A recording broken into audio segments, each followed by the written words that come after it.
Ladies and gentlemen, welcome to the Stream Made Live Monday Night Takeaway, a show in which a collection of communication experts join together to filter out the noise and get to the heart of our biggest climate issues and explore between us what we and our businesses can do about it. Our team, as always, made up of specialists from the world of technology, social media, marketing, advertising, and I'm delighted to be able to host the conversations in my very human-centric way. We'd love for you all to get involved and join the conversations. This isn't a series of problems that we can solve by one or two of us. It needs to be a global conversation. So whatever platform you're on this evening, feel free to join us in the conversations. Use the chat functionality. We'll pull the comments, pull the thoughts, and your big takeaways from tonight's show. We'll pull them into the conversation. And between us, we'll see if we can make some headway with these very, very big questions that we all face. So I'm delighted, absolutely delighted to be joined by just amazing people. First of all, Mr. Smith, Keith, say hello and let us know who you are. Hello, I am a Smith called Keith.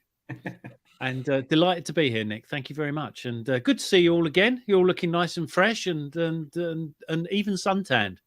I've had snow where I am. I've got 3 inches of snow over the last 2 days. It's been absolutely delightful. We've got no snow here in the UK. Very mild, very mild. A bit not surprisingly creepy mild for this time of year. Yeah. I'm also joined by Mr. David Bell, who's fortunately he's behind the technology. He's on the buttons. We're in safe hands. Hi, David. How are you? Yeah, good evening, Nick. Good evening, everybody. Great to be here. Another Monday night takeaway. Lots of golden nuggets to share. Lots of conversation to hopefully inspire others and to get that thought process on the move as well. Yeah, it starts with a conversation, and ideally a proactive conversation, a healthy conversation, and we all take something away, we learn something, and we do something with the knowledge that we share. Hence, I did like David's little food-related drops that he put in there. I thought that was pretty cool. Should have to do that for next time. You should do it again, shall we? Do it again because I missed it. So I'm going to start the conversation, and then I'll shut up, and we'll kind of be more rounded, and we'll get hopefully some input from the world audience. So this month I've been looking at exploring a couple of books. You know, I'm a big reader. First of all, We Are the Weather by Jonathan Foer, and after that, Comfortably Aware by the amazingly named Dr. Richard Oppenlander, right, which is phenomenal. And the gist essentially, that where they're coming from is that we can start to make a difference, right? So climate change, global warming, like the world is kind of at that point where they now get it, they realize it's real. But we're overwhelmed by all the facts and the information about it that is flowing around. So it becomes quite difficult for us to take any action at all. Right? Us as humans, it seems as though we're not very well geared up to deal with the long-term big issues. We're kind of set up as humans to deal with the immediate observable dangers. Right? Something's going on over there. I can take immediate action. We're not so good at the long-term planning, sacrifice action that these big challenges are confronting us with. All we got to do is look at how many people have got a solid pension, right? You don't start thinking about your pension until you start, your bones start to ache, right? Young people don't think about pension provisions, right? It's something we're not good enough at looking at what the future might look like and think, yeah, shit, I need to organise my pension. Not until you're old and grey and thinking, oh dear, I'm not going to be around forever. And then, right, as humans, throw in a good, healthy dose of greed. We are greedy as humans, right? All we got to do is look at during the pandemic, right? Oh, well, there seems to be a shortage of toilet roll. So what do people go and do? They go to the supermarket and buy all the toilet roll, right? Because we're greedy little buggers. I love it all. I won't worry about anyone else. As long as I'm okay, I'll fill my trolley with toilet rolls. Okay, so the greed doesn't help. And then on top of this, right, work out this one, guys. We are sold uncertainty.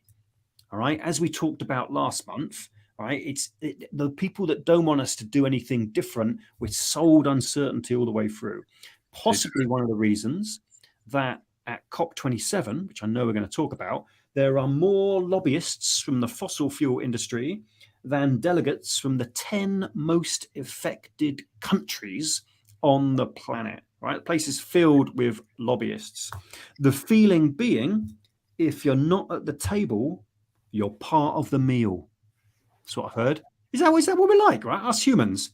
Is that the way we think? Oh, if you're not at the table, you're part of the meal.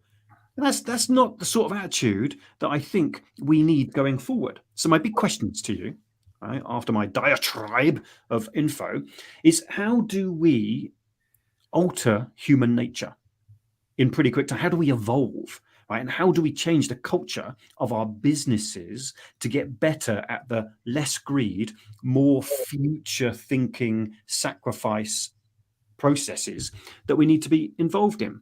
This kind of philosophy, that society grows great when old men plant trees whose shade they know they shall never sit under, right?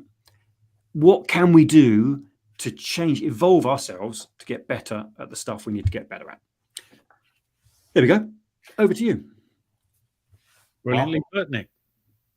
Yeah. I'm kind of almost speechless and lost for words, Nick. But what I will say, you mentioned about COP27. We're into the second week. It finishes on the 18th of November. My question is to our listeners and viewers, and by all means, pop it in the chat, reach out to us afterwards. What do you think it's actually achieving? Is it achieving anything? Your analogy, Nick, of, if you're not at the table, you're part of the meal. There's people that probably should be around that table that could have impact, could hopefully kind of whisk up a more exciting meal and get things underway and change happening. So I don't know really, is it going to achieve anything? Did COP26 achieve anything? Has it achieved anything in the past? I'd love to know really what has really come from these meetings. And let's be honest, our new Prime Minister here in the UK at one point wasn't going. He said, I'm not going. I've got a country to look after. And then he got a bit of backlash and it's like, okay, well, we'll send somebody, and then it was like, oh, well, go on then, I'll go along. And I just think for me, we've got to commit to these things. And if you're not committed and you're not at the table, then maybe you are part of the meal. Because how are you going to have a say? How are you going to put across the information that needs to be shared and have a vote and part of that decision-making process? So, yeah, I think we need to take it seriously. But I wonder what our listeners and viewers think. Do they think that something good is going to come from it? I think it's got a lot to do with how it's kind of how we're prioritizing this thing. Is that there's so many, there's so much noise about it. And I think that the position that the government took, that Rishi Sunak took, was just indicative of the fact that we're all worried about what's going to happen tomorrow and the next day and next week. And we're not, that what happens in 10 years' time is of less consequence than getting through the week. And I think that is where the issues are, is that we haven't got a way of being able to filter out what's a priority and what's not, because everything's a priority. And I think that's half the issue. Maybe those people that really effectively sell pensions to young people, maybe we should throw this into their hands. How do you convince a teenager to invest in a pension? Because chances are, as human psychology goes, same process, convincing as many people as possible to do something that's going to be beneficial to the future of the planet. That's a good point. Where are they when you need them, eh? I never thought I'd ever ask, where are the pension advisors when we need them? Don't worry, we're on LinkedIn. We are broadcasting on LinkedIn. All of a sudden, there'll be a storm of them coming. and giving us some good tips, maybe some good advice, maybe Who where knew? to Who knew? invest that money. Who knew? That's what we needed right now. Well, it's how to sell the it's such a big thing, and I mean I'll come on to this in a little bit, but I just think that everything it's everything and nothing. Everything's a priority, and nothing gets done about it because of that problem. It's like when if the house is if you've got a leak in your roof and your house is on fire at the same time, it's like just abandon ship. And I just think people are just every man for themselves at the moment, and I think that's the problem, is that we haven't got a unifying focus on the things that need to be done. Do you think, right, and I'll feed over to you, David, in a second, because you've got lots to share as well. Do you think if us as humans were given an option, right? So you could look to the future, and here's a load of sacrifices that you need to make because the planet's we're gobbling it up, and we need to do things differently and sacrifice more so it survives. Or you could, right, throw a lot of your energy investments into this other option, which guarantees you a place on a spaceship to Mars. I wonder if people would go, you know what, I'm going to opt for the mitigation option. I'm going to put myself down on the list to Mars, or whatever that would look like, compared with I'm going to do the sacrificey stuff. Wow, there's a question. There's a question. Go off to Mars. 2030, apparently, Elon Musk has promised that we'll be able to jump on one of his spaceships, which has 100 people per. I'm going to say per ride. Sounds like you're at Alton Towers or something, or at Disney. But 100 people can on board, and off they can shoot to Mars and build a colony there. But you better watch what you say, otherwise you get tossed out halfway through. You need a blue tick to get on board first off anyway, so pay your $8. Must be authentic. But on a serious note, is that what people think? I'm not saying everyone's going to disappear to Mars, but are people thinking it's not my problem? Or maybe people are, they know that they've got to do something, but it's almost like my little bit's not going to make a big difference. Me having it could be a quicker, shorter shower, or recycling my rubbish, or, driving an electric vehicle, which we'll come on to. Whatever that is, it could be just a small thing. Of course, it's all those small things that add up to be something big. Thing is, it's like planting the tree, right? That you're never going to see it grow, but you still think that's a good idea, right? We'll make a load of changes to our individual lives or our businesses, but we'll never see the effect ultimately of saving the planet. So it's difficult, I guess, as a human, psychologically, to say, well, I'm going to pour a load of energy and effort into this, knowing full well you'll never get to see what that looks like in the future, which is a real shame, because that's how we deal with threat, immediate threat. We'll do this now and the threat goes away, right? Satisfaction, ta-da. But this threat, chances are, old fellas like us won't see the benefit of good stuff that we do, but it doesn't mean we shouldn't do it, right? We've got to reprogram ourselves to do stuff, positive stuff, that we know full well we won't see the benefits of it. Right? Are you saying, Nick, are you saying that everybody that's got children doesn't care about their future? That's a good question, right? Of course, if you asked them face to face, of course they do, right? They would do. If, let's say, there was immediate threat to the child, right, at the playground, right, they're on a climbing frame and they're teetering on the top, they would breakneck speed to catch them on the climbing frame. How dare you suggest I don't care about my children? Well, why aren't you frigging recycling? Or why aren't you doing this or doing that? Or doing more, just generally doing more. I mean, that's half the issue, isn't it? Is that, if you have children, and I don't have children, but I'm still doing it. And why am I doing it? Why don't I just turn around and say, well, I don't give a stuff? It's a very. There's a question for the audience, right? If you've got, like, let's say, a more vested interest, right? I've got children and I've got a grandchild now, right? I should be absolutely on it, right? Because I've got a grandchild. He's not even one yet, I should be doing everything in my power, old man, granddad Nick, to make a future that's positive for my grandchild. And here we are. We're doing what we can, right? But yeah, good question, right? Lovely audience out there. If you've got kids and grandkids, do you feel you're doing enough, or do you feel you could do a bit more? It's great. I think we can all do more. But there's also trying to get that balance as well. You know, what we're doing, the impact it's having. I think the government, you know, dare I say, should help and encourage. I'll be careful with my words here, but like reward. You know, do you remember the days that you used to have to take your glass bottles back and get your 10 pence back and stuff like that? You know, imagine a scheme like that. Now, I'm not saying that has to be ongoing. And of course, glass recycling is easier than ever these days, certainly here in the UK, as long as you're willing to do it. Some places it's collected by the local authority, the council, through the refuge collection. In other places, you have to take it to a recycling bin and stuff like that. But it's pretty easy. In most supermarkets, you know, they've got the big bins there. You can go along, pop your glass in. But I guarantee you, so many people don't recycle that glass. So many people just throw it in their bin, which goes into the same rubbish, same collection, into landfill as everything else.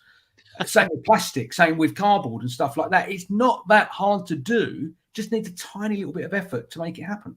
So no, it's funny you say that, because on one of my podcasts this month, I was talking to a guy called Peter Suter, who's a big agency creative or chief creative officer, and we were talking about how there is this great phrase about, you know, don't throw anything away because there is no away. Yeah. And we were going, what a great phrase, what a great line that is, what a great advertising line that is. Don't throw anything away. There is no such thing as a way, all right? Because you're always going to have it. And after the show, I did some research and I was like, I wonder who come up with that line. Bloody Shell. It was Shell's advertising line, right? From a campaign in 2007. I was like, oh, I don't believe it. That's just typical. But it was such a great line. And I think, you know, I suppose irony of ironies, that's exactly the right kind of mentality that we need, is that there is no such thing as a way. So, you know, let's use it. Let's use it as much as we can. Let's recycle that. So I'm loving this, right? So the slight incentive of walking all the way back to your local shop, right, to get 10p, 5p back on your bottle, or a few cents to go out your way to return a bottle.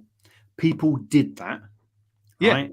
And it said on the bottle, recycle me or bring me back for, I don't know, 10p.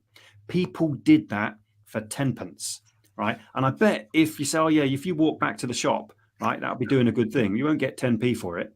People wouldn't do it. There seems to be a what's in it for me agenda. Well, you know, if you don't want me to be greedy, what's in it for me? You know what happened, don't you? Why the recycling thing is that there was that famous episode of Seinfeld when they were talking about the recycling, because there was this, and there has been for some time. There was a big sort of recycling scheme going on in the US, and there's a very, very funny episode of Seinfeld where they figure out that they could actually make a lot of money from the recycling, from collecting all these cans, and that was what hijacked the whole thing. And this comes back to, you know, we keep looking for ways to benefit ourselves rather than the planet. It's like the recycling, the money back on a bottle or on a can or whatever was a great idea. But of course, everybody was like, well, you know what? If we collect enough of them, we can actually make $1 million or £1 million out of it. And that's not the point. Everybody started gaming the system, trying to see what they could do, how they could, you know, make it benefit themselves instead of it just benefiting the planet, which was the original idea. But that's no different to like recycling electronics, mobile phones being one of the big things. They're recycled because, yes, it stops them going into landfill and probably sitting in drawers. But why are they recycled? Because of the precious metals that are contained within them. So the gold, which is in most mobile phones, certainly within iPhones, and it's all the connectors and that, because obviously gold is a very good conductor. So quite often, that's why people are recycling. That's why these companies exist. It's a profiteering side of things. Yes, they're doing good by doing it. They're recycling and stopping them going into landfill, but they're extracting all those raw materials back out, and then they're being obviously sold on for money. But I suppose isn't that a good thing? So it's a company we run businesses. So the business is making a profit. Hopefully, that's the whole idea of it. But at the same time, it's doing good for the world as well, for the planet. So I think it's, sometimes I think you've got to have reward. And that goes back to that, the glass bottle, 10 pence, etc. So maybe we have to incentivize people. Maybe the incentive of saving the world is not big enough. Maybe the incentive of getting the 10p back. The incentive of extinction is you don't think that's great enough? Well, it doesn't seem so, does it?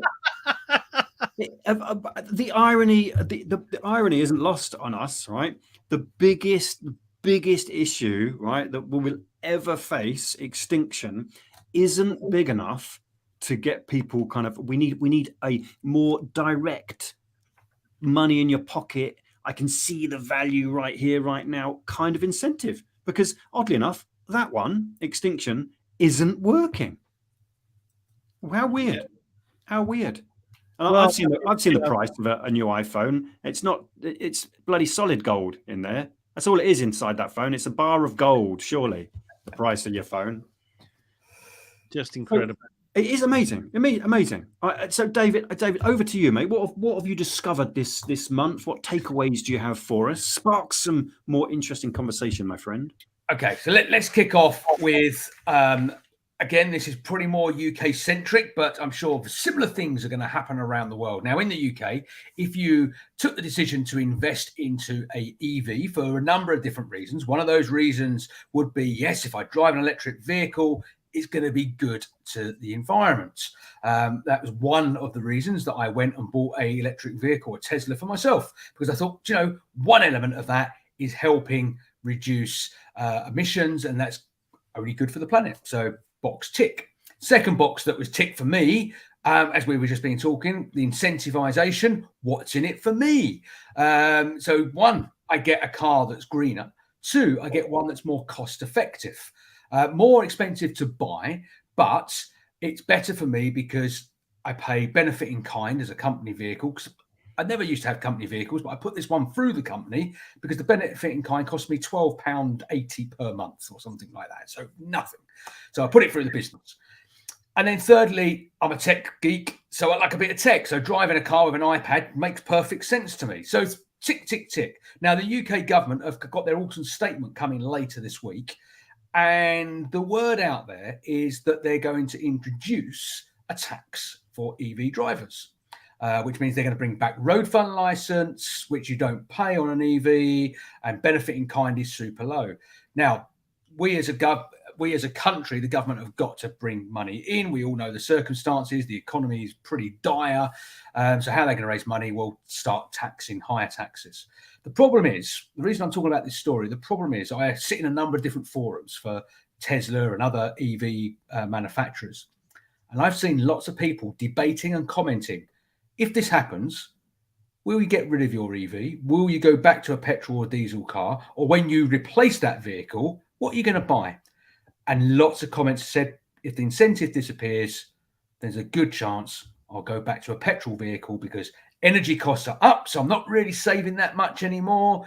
And one of the reasons I did it was what was in it for me incentive. And if that's going to disappear, then, hey, I might as well just have a look and see what vehicle there is to buy. So the green bit gets kind of washed away, which is a real shame because it really was gaining momentum. I don't know what it's like in the US, but I know in the US, there was incentives for you to jump into an electric vehicle. There was grants and funds of $5,000-$10,000 even put on the table to switch from a gas guzzler, 5.5 litre, 8 litre V8 engines or whatever they were, into something more economical and affordable and greener. So there's the story. I wonder what will happen later this week, and I hope they don't just go and put the taxes through the roof and everyone jumps out of their EVs. Yeah, no, that's a good point. Very good point. So that was the first thing. Electric vehicles. What is the future of those? I do believe that, we will all go down that route eventually, unless they can do something magical with fuel and make it non-polluting or something like that. You never know. Magic might be. David. Sorry? How long do you think that will take for everybody to, for us to have more people drive, enough to be driving electric vehicles? How long is that piece of string? But the UK government said by 2030, Right. Traditional vehicles, ICE vehicles, will not be able to be purchased in the UK. I think I've got a feeling that that's going to change. I think that deadline of 2030 will become 2035 or something like that. And then it might end up as 2040 because people are adapting and moving across to EVs. But there's lots of other issues with infrastructure, charging, if you live in a block of flats and, yes, they're putting in lamppost charging stations and there's some great forecourt charging stations, one just up the road from me that Nick and I use on a regular basis called GridServe. And it was the world's first electric charging forecourts. And they're great. They really are. But if everyone jumped into EVs, I would even say in the next 4 or 5 years, to get to that 2030 date, I think we're going to have big problems. Because I just don't think the infrastructure is there. And I don't think we'll get there in the next 5 or 6 years either. I think there's too much infrastructure to be built. And then there's the issue, obviously, everyone charging their vehicles at night, drawing on the national grid, how they're going to, still got to have ways of getting that electricity generated in the first place. So I think there's a lot of things to overcome. I think they're all possible. But I just think that deadline's going to go 2030, 2035, probably 2040. But I think more people will move across to electric vehicles as they become more affordable. Electricity prices may be dropped and may be more cost effective, and people realise that they need to drive something that's going to be better for the environment as well. And we're still battling this human psychology, aren't we? That if the incentives aren't there, if there's nothing in it for me, then I'm not sure I can, I'm going to change. Or if there's more inconvenience, which at the moment there is because the infrastructure is not there, even though it's the right thing to do in theory, we're still as a human race, we're struggling to get over those two hurdles. There's not enough in it for me, and it's a bit, it's more troubling than what I've currently got. Ultimately, extinction is, somewhere down the road, but chances are, in my lifetime, I'll be okay. A real struggle to change the mindset of us as humans.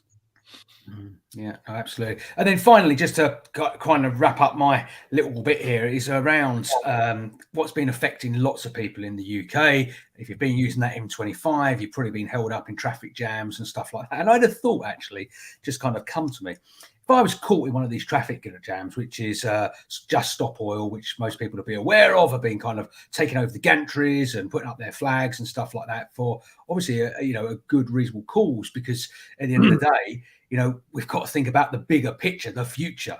But it has been challenging for many.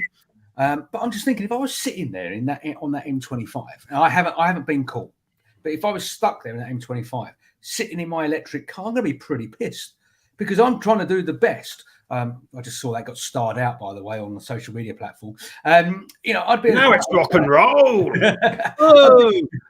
I'd be quite annoyed because I'm thinking, okay, I'm doing my best, but I'm caught amongst all this traffic. Anyway, side thought. That wasn't the reason I was mentioning it. What I wanted to mention was these protests. They are, they're there for a reason. I think they've got the absolute right intentions. These are, younger generation. They're the ones that, as we know, we've been talking about, are going to be faced with the challenges, in 30, 40 years' time, where by that time I'm probably pushing up the daffodils and roses at that point. But, it's their future and it's their children as well, which are going to be facing what the effects are that what we do today. So they've got the right intentions. But from everybody that I've spoken to, from everybody that I've heard from, so kind of through reading, social media, through to radio interviews and stuff like that, I think everybody has got to a point where it's gone too far. Their intentions are right, but their delivery is wrong. And the frustration is a bit like what's in it for me. The frustration for these people that are caught on the M25 day in, day out, or getting caught up. And Nick, you've spoken about it before, the frustration you've had when you're trying to get somewhere and you're caught as much as you believe in the cause, it's kind of like, but this has now thrown my day out. It's now costing me money. It's costing businesses money. People are getting injured. A police officer was injured during this. I just think we've got to think about the bigger picture. Is there a better way of getting a message across where it doesn't get watered down in the media? And we are, I suppose, at this point, the media, where message gets watered down because of everything else that's happened around it. That's my, I'm 100% behind what they're trying to do, but I just don't know if they're necessarily doing it in the right way, getting their message across clearly. And if people are going to get injured, potentially death is going to come from it. They don't want that blood on their hands, knowing that something they've done has caused possibly that outcome. I know Keith's got some views on this, and it's ironic, isn't it, that from a media perspective, the story becomes the inconvenience, the trouble, the queues. I imagine most headlines would focus on the inconvenience aspect of the protests, won't focus on we're all going to die if we don't do something, right? We're all bloody doomed. Okay, that's not the headline, is it? The headline is big queues, set in traffic, missed appointments, and all sorts of that. Those human stories that are easier to relate to than some massive end of world process that is down the road. Yeah, I'm really struggling as a fellow human being to work out what we can do to change that mindset, so that the editor of some newspaper says, "Oh no, the real story here is extinction coming our way fast down the freeway." Right? The story is not big queues. It's a good point, Nick, because if global warming was a 3-mile wide meteor heading towards the planet, we'd all be focused on the meteor heading towards the planet and trying to come up with ways to stop that from happening. But because it's not a meteor heading towards the planet, then we're just slow walking to this, to an early extinction. And I just think it's, it's the same frigging problem. It's just, why aren't we focused on it? Why can't we focus on it? Well, yeah, I agree. I couldn't agree more. We need to be focused on it. But I think the trouble is we're all having to survive in our daily lives as well. So this is the problem, isn't it? It's trying to get that balance. It's trying to get a balance of our family life, our business life, whatever it is that you do for hobby. It's trying to get that balance. And I think that's where things go wrong. People can't, we can't, I can't, most of us can't get that balance correct. We need to be doing something significant for the future, but we also need to see what we're doing and living for today as well. Is that the problem we have? Is that where the balance is? We just can't comprehend the big picture. It's based on the planet's got quite a few people on. Is there no one smart enough to crack that nut, to come up with the right kind of way of thinking that is future and short term? What we need is some answers, Keith. Well, I'm glad you threw that over to me that way, Nick. Thank you very much, because I'm just about to reveal in a short moment. I'll reveal my 3-point plan to save the world. So stick around, because I think it's going to be quite radical. Hold on to your hats, because this may shake things up, but I think that's what's needed. And I'll come on to that. What I wanted to do basically was, this all came about because I saw an interview quite recently with Greta Thunberg, who, and obviously she's around. She's become a figurehead for everything that is environmental. But you know what? Number one, do you know she's 19 years old now? Wow. We've been going all this. Since she was a young teenager. She's been saying the same old thing, but she's still kicking it, and she's still become, I think she's a great spokesperson for her generation. And it kind of made me think about the whole age thing, as we've been talking about. And I mean, I think we're all Gen Xers basically. I mean, I'm on the periphery of the Gen X, but I'm still there. And as Gen Xers, we love to blame the boomers, and we love to sort of turn around and support the millennials and the Gen Zs or the Gen Zs. But my generation, our generation, we're the ones that are complicit because we're not doing anything about it. And I think not doing anything about it is being part of the problem. So we're kind of enabling this whole thing to happen.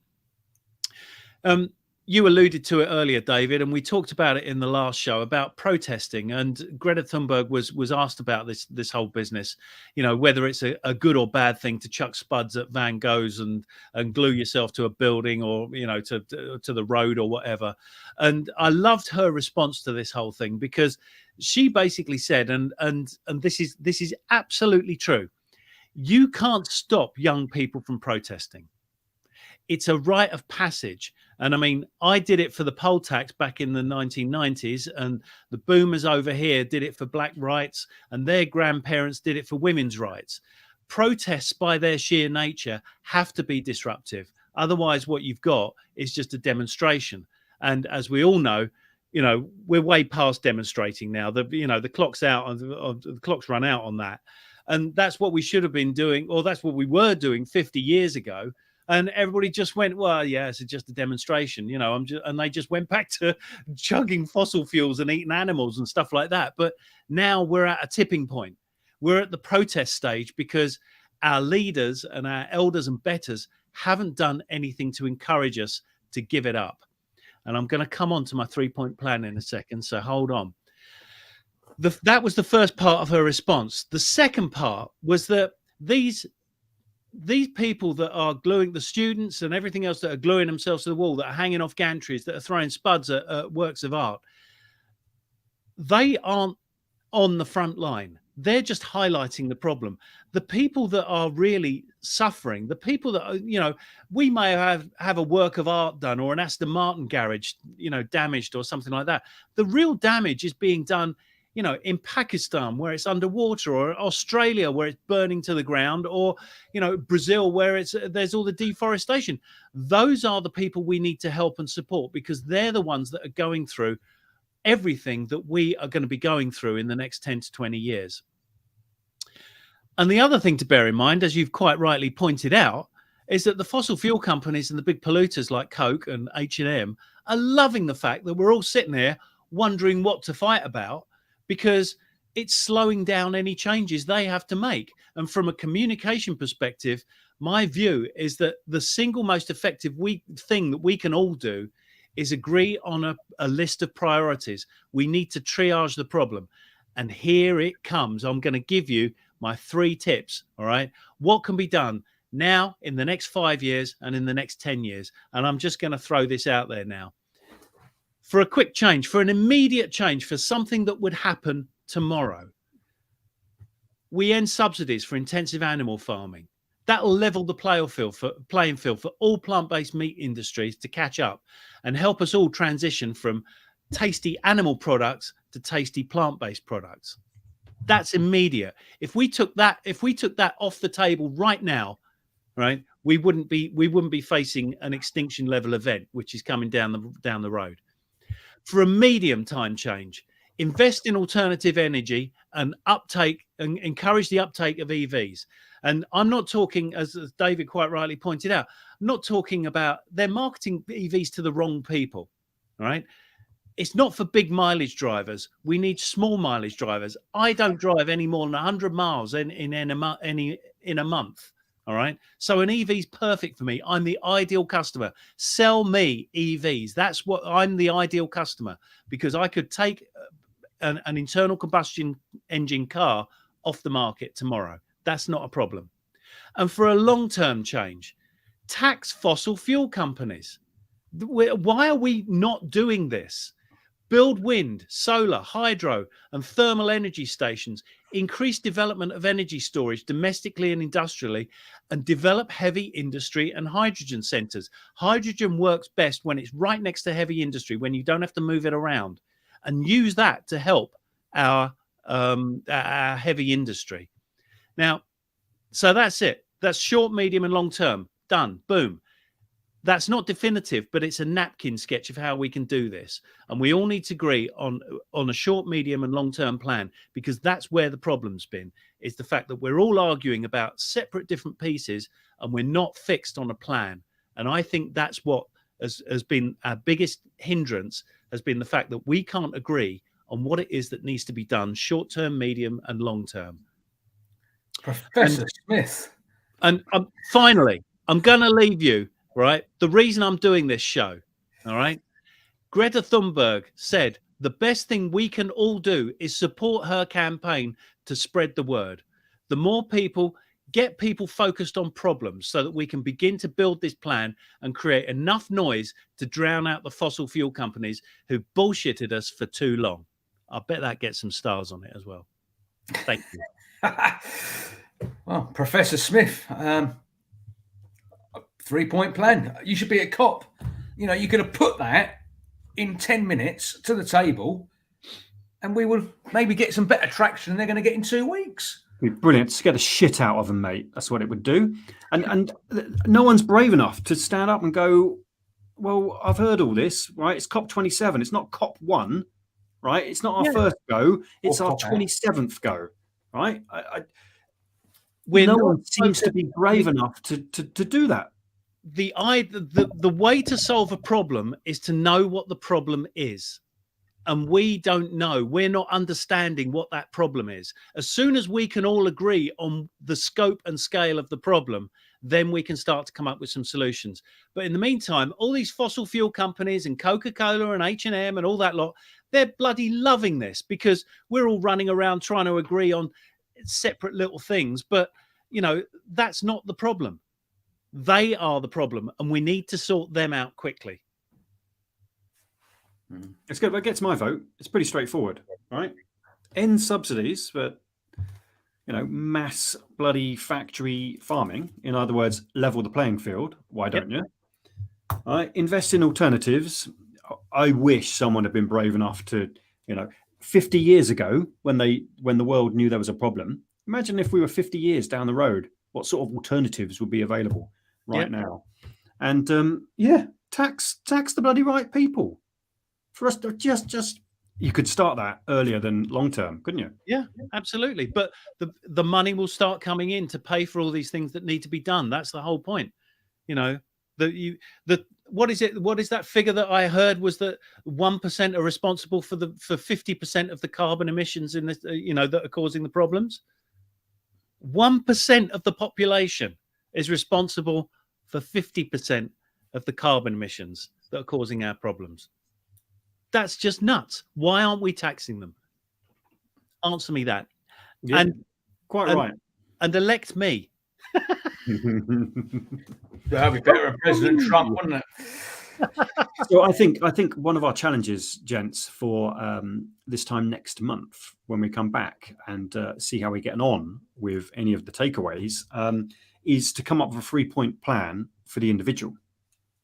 Yep. Right. And see, and I think we should all come up with a 3-point plan for the individual, and then we'll vote on which point we like the most.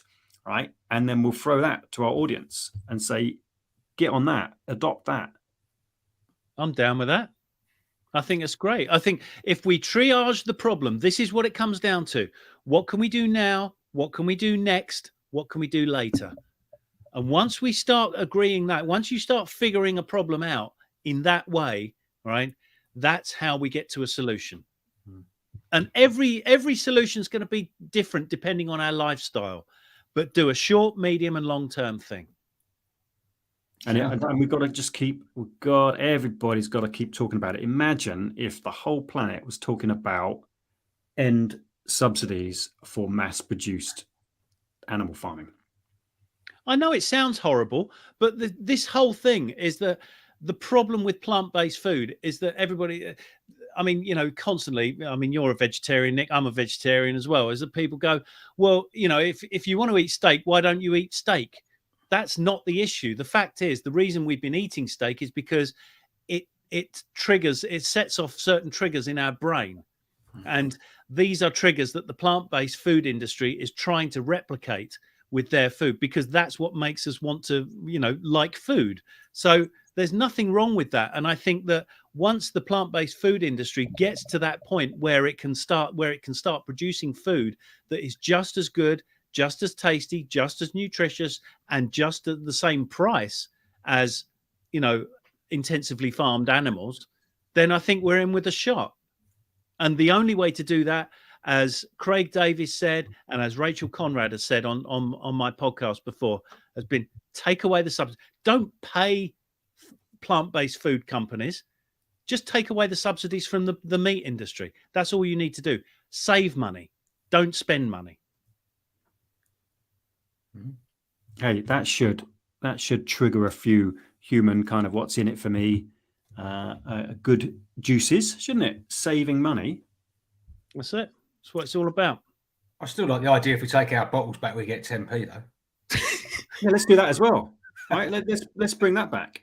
And I'm all up for incentivizing absolutely everybody to do the right thing, because that seems to be the way it works, right? So incentivize people to have electric vehicles, to take their bottles back, right? Don't subsidize the bad stuff. Incentivize the good stuff. Correct. All right. Absolutely correct. That's triage 101. Okay, for us. All right.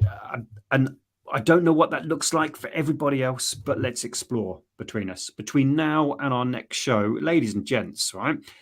Get involved in the conversation. Let us know your thoughts. What do you like the sound of? What don't you like the sound of? What are you doing differently? What is your triage short-term, medium-term, long-term list look like? And let's all learn from each other and do some of the good stuff and stop doing some of the crap stuff. Yeah. I think tonight, by the way, just before you probably rack up, Nick, I think tonight we've probably got the most asterisks out in our closed captions possible. There's been a few warm words tonight. We're not being banned yet. We are still streaming to all channels. So excellent. Well, can I just, before we go, plug? I've got a podcast coming out at the weekend. And it's a mammoth two and a bit hours with the wonderful creative director Dave Dye, agency creative director, and talking of swear words. It's jam-packed full of swear words, and we don't get taken off the air for swearing. So it's fantastic. And he's got a few choice words for people working in the world of advertising about learning from everything that's gone before and trying not to trash all the history of the world of advertising. So I just want to put that plug in there. That comes out at the weekend on thefuelpodcast.com. Superb. Thefuelpodcast.com. It's an amazing listen. If you're not listening to it already, start a new habit and tune in. So the language tonight may have been a little bit raw. We have shown some passion, and we've got some tough problems, right? If you're worried about a bit of swearing, when extinction comes rolling down the road, you're going to hear more expletives then than you would on this show. So thank you very much indeed. A Smith called Keith. Thank you, Mr. David Bell. I am Nick Looby. This is Stream Aid Live. Trying to do the right thing, starting with a conversation and turning that into action. If you like what you hear, we're going to be back again next month. If you don't like what we're here, we're still going to be back again next month.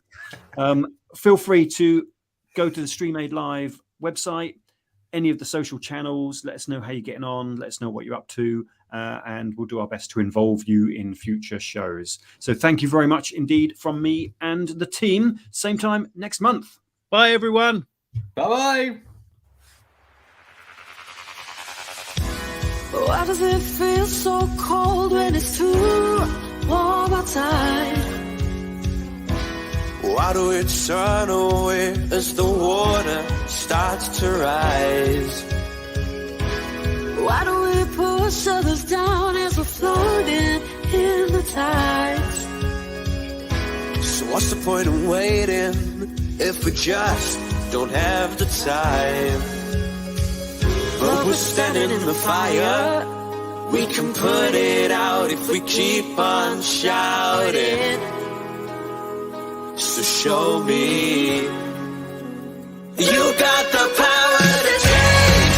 If it shines or showers, nothing can get in your way. The world is